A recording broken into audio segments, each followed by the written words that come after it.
மற்றும் மதுரை மக்களின் குடிநீர் ஆதாரமான முல்லை பெரியாற்றில் கூடலூர் நகராட்சி கழிவுநீர் கலப்பதால் பொதுமக்கள் அவதியடைந்து வருகின்றனர். இதுகுறித்து எமது செய்தியாளர் ஜெயபால் நடத்திய கள ஆய்வினை தற்பொழுது பார்க்கலாம். நகராட்சியில் உள்ள கழிவுநீர் முழுவதும் முல்லை பெரியாற்றில் கலந்து தற்பொழுது துர்நாற்றம் வீசி நோய் தொற்று ஏற்படும் அபாயமான சூழ்நிலை வருகிறது.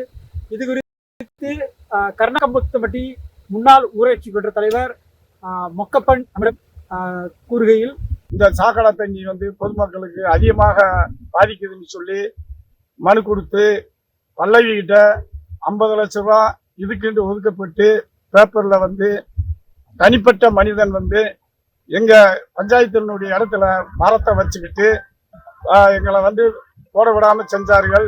திரும்பவும் நாங்க ஆடியோ தாசில்தார்லாம் கூப்பிட்டு அளக்க வச்சு கல் போட்டு அந்த கல்லும் அந்த அந்த பையன் பிடிங்கி ஸ்டாப்ல.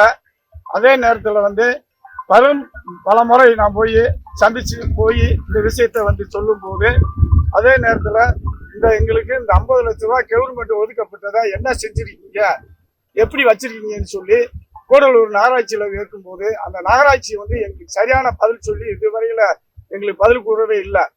நானும் பல முறை முரளி வீரங்கிட்ட நாங்கள் மனு கொடுத்துருக்கேன்.